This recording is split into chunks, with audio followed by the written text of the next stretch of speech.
دیکھو نبی صلی اللہ علیہ وسلم نے فرمایا جس کو غصہ آیا اللہ کی خاطر غصے کے کڑوے گھونٹ کو اس نے نگل لیا.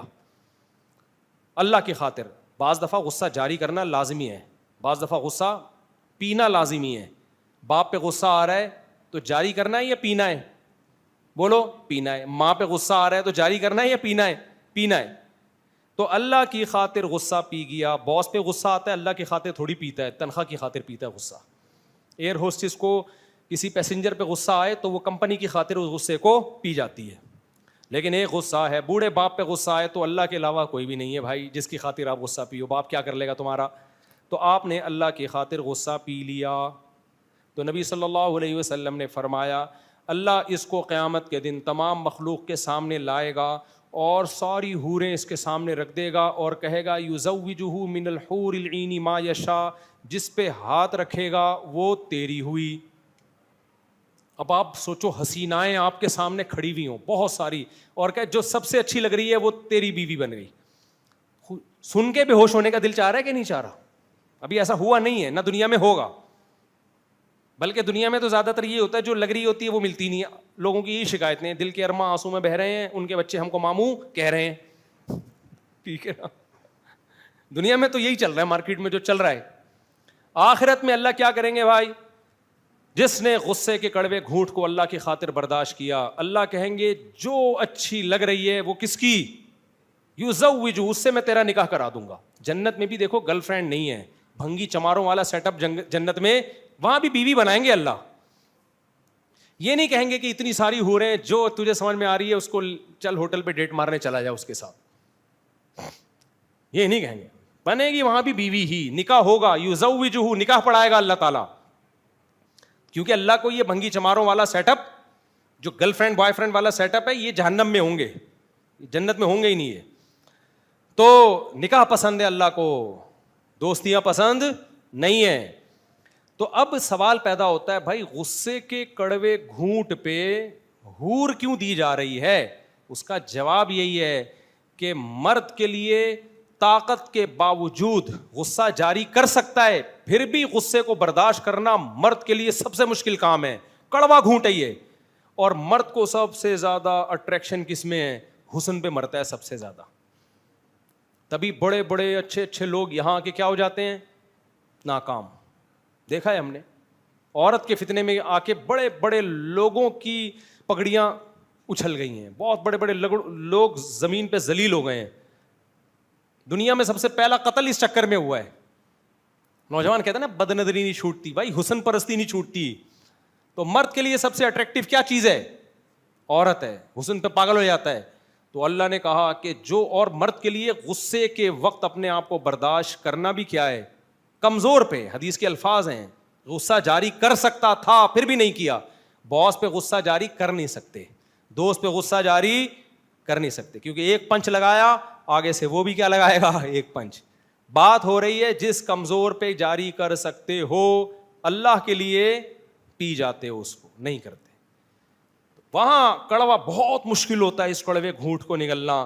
تو اللہ کہتا ہے تو نے مجھے یاد رکھا, تو نے وہ کام کیا جو تیری نیچر کے بالکل خلاف تھا, تو میں تجھے وہ دوں گا جو تیری نیچر کے بالکل مطابق ہے.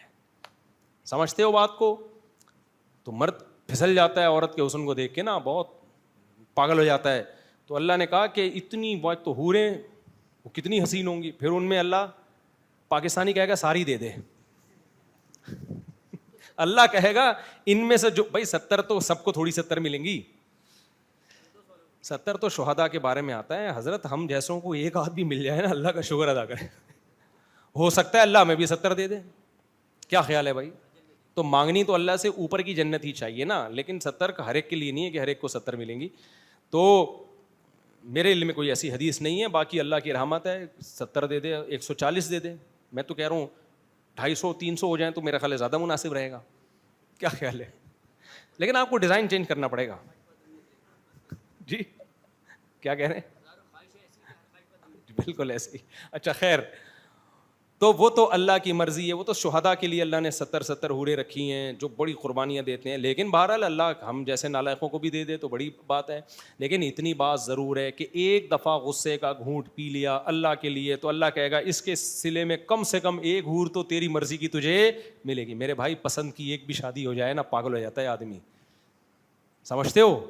تو تم اللہ کی خاطر غصے کے کڑوے گھونٹ کو پی لو اور تمہیں پسند کی محبوبہ مل جائے دنیا میں تو اس کے لیے تم ہر وقت کڑوا گھونٹ پیتے رہو.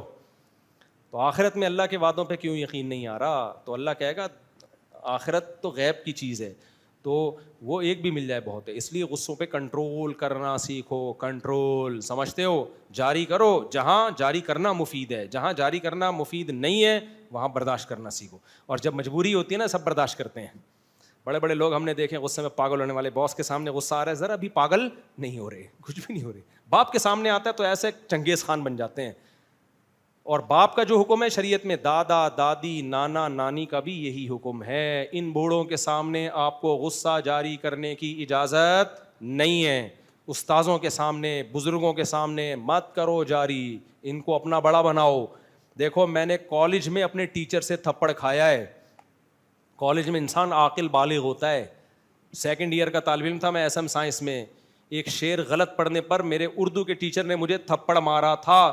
ہمارے ابا اماں نے ہم کو سمجھایا تھا, اس وقت ہم مدرسے میں بھی نہیں گئے تھے, کہ ٹیچر کے سامنے غصہ بولو نہیں. حالانکہ اس وقت معمول نہیں تھا طلبہ پہ ہاتھ اٹھانے کا, کالج میں تو ہوتا بھی نہیں ہے, پروفیسر اسٹوڈنٹ پہ ہاتھ نہیں ہو. میری ذرا سی غلطی پر استاذ نے تھپڑ مارا تھا مجھے, تو میرے ذہن میں ایک لفظ الحمدللہ نہ استاذ کے خلاف آیا, نہ میں نے زبان سے کوئی لفظ بولو نکالا. شاید کسی دوسرے طالب علم کو مارتے وہ آگے سے جواب دیتا. آج کل ایسا ہی سسٹم چل رہا ہے کہ تم کون ہوتے ہاتھ اٹھانے والے. ہم نے سنا ہوا تھا بھائی ٹیچر اگر ہاتھ اٹھاتا ہے تو بڑوں کے سامنے زبان درازی نہیں کرتے, چپ. میں نے کہا ٹھیک ہے بھائی. اب انہوں نے غلط کیا صحیح کیا یہ ان کا ہیڈ ایک ہے, یہ ہمارا ہیڈ ایک نہیں ہے. ہمارا ہیڈ ایک یہ ہے کہ ہم آگے سے رسپانس کیا کرتے ہیں. باقاعدہ یونیفارم میں بیٹھا ہوا تھا. ایک تو کالج جانا ہی بہت کم ہوتا تھا, صحیح ہے, کراچی میں کالج کون جاتا ہے, اور ہم جو کالج جاتے تھے بڑا الگ اسٹائل ہوتا تھا. ہم جب کالج جاتے تھے جو ہمارے کلاس فیلو, راستے میں کوئی گولے گنڈے والا نہیں چھوڑتے تھے ہم, کوئی خربوزے والا نہیں چھوڑتے تھے ہم, کوئی گنے کا رس ہم نہیں چھوڑتے تھے. یہ سارے ٹرائی کرتے کرتے کرتے کرتے کالج میں آدھا گھنٹہ لیٹ پہنچ رہے ہوتے تھے, اور احتیاطاً کلاس ختم ہونے سے آدھا گھنٹہ پہلے اٹھ کے آ جاتے تھے, کیونکہ جوڑیا بازار میں ایک ٹھیلے کی بریانی کھانی ہوتی تھی ہم لوگوں نے, بڑی خاندانی, ابھی بھی سنا ہے بکتی ہے, بڑا مزہ آتا تھا. تو تھوڑا انجوائے بھی کرتے تھے. کالج جا رہے ہو اور پھر کلاس میں تمیز سے بیٹھے ہو تو استاذ کو چاہیے آپ کو اور پروموٹ کرے, اپریشیٹ کرے. یار اس ماحول میں یہ بچہ آ کے بیٹھا ہوا ہے اردو کی کلاس میں, لیکن استاذ نے ہمیں کسی بات پہ لگا دیا. اس بات پہ نہیں لگا گولا گنڈا کھا کے کیوں آیا, کیونکہ ان کی کلاس میں بیٹھا ہوا تھا. وہ کوئی شعر میں نے غلط پڑھ لیا تھا, تھپڑ لگا دیا انہوں نے. تو ہم نے تو اللہ کا شکر ہے کچھ بھی نہ ذہن میں آیا, نہ ان کے خلاف منفی جذبات پیدا ہوئے. بھائی بڑے ہیں یار, تھپڑ لگا دیے. تو ویسے بھی یار بڑی عمر کا آدمی بھی لگا دے تو بھی چلتا ہے مارکیٹ میں, کیا خیال ہے؟ ٹیچر نہ بھی ہو, بوڑھا ہے بزرگ ہے, یہ بھی کافی ہے. تو اب مسئلہ یہ ہے کہ اللہ میاں کیا کہتے ہیں بھائی, غصے کے کڑوے گھونٹ کو پینے پر کیا ملے گا. ہو سکتا ہے وہ تھپڑ پہ شادیاں ہو گئی ہوں میری, کیا خیال ہے؟ اللہ نے کہا ہور تو بعد میں, فی الحال تیری شادیاں کراتے ہیں. تو نے کیا کیا ہے؟ ہم نے اور بھی ٹیچروں سے تھپڑ بھی, ابا سے بھی کھائے, اماں سے بھی چانٹے کھائے. اللہ کا بڑا, تبھی ہم الحمدللہ نارمل ہیں. جو بچے ابا اماں سے پٹتے, کبھی بھی پٹے نہیں ہیں نا, وہ نارمل نہیں ہوتے. مارنا ٹھیک نہیں ہے بچوں کو, پڑھ پڑھ درندوں کی طرح کوٹ رہے ہوتے ہیں نا, یہ خود گدھے ہوتے ہیں جو اس طرح کی حرکتیں کر رہے ہوتے ہیں. کبھی کبھار واجب التھپڑ ہیں بچے. ایک تو ہوتا ہے نا واجب القتل, فتوے ہوتے ہیں نا یہ فلاں واجب القتل. تو ہر بچہ باپ سے واجب التھپڑ ہوتا ہے کبھی کبھار, کبھی کبھار, ٹھیک ہے نا. کوئی غلطی کرے بلا وجہ نہ مار, تو اس سے بچے کے سافٹ ویئر کیا رہتے ہیں بھائی, اپ ڈیٹ, بالکل فٹ رہتا ہے, اس کا امیون سسٹم بھی ڈیولپ ہوتا رہتا ہے. ورنہ بالکل برگر کی طرح, چھوئی موئی کی طرح اس کو بنا دیا, کسی کام کا نہیں رہتا. شادی تو سوال ہی پیدا نہیں ہوتا کہ وہ اپنی ذمہ داری پہ کر سکے. وہ ایسا برگر فیملی بن جاتا ہے کہ جب اس کو کوئی رشتہ بتایا جائے تو کہتے ہیں امی سے پوچھ کے بتاؤں گا.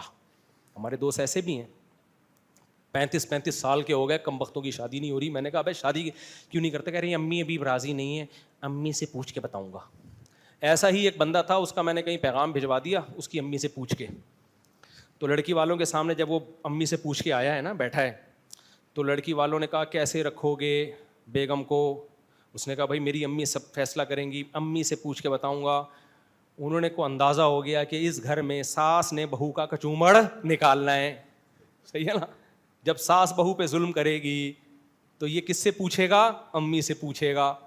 تو جس آدمی میں ڈیسیژن پاور ہی نہ ہو، ٹھیک ہے امی کی خدمت کرے، ہر چیز امی سے پوچھ کے تھوڑی ہوتی ہے، کچھ چیزیں امی کو بتانے کی بھی ہوتی ہیں. امی یہ اب آپ کا مسئلہ نہیں ہے، یہ میرا مسئلہ ہے، تو کائنڈلی آپ تھوڑا سا، تو ڈیسیژن پاور ہی نہیں ہے، ہر چیز امی سے. جب میں چھوٹا تھا تو ٹھیک ہے امی سے پوچھ کے کھا رہا تھا، اب تو کچھ کام خود بھی تو کر لے. امی کی خدمت بھی امی سے پوچھ کے نہیں کر، بغیر پوچھے کر امی کی خدمت، ورنہ امی سے خدمت میں بھی امی سے پوچھے گا وہ.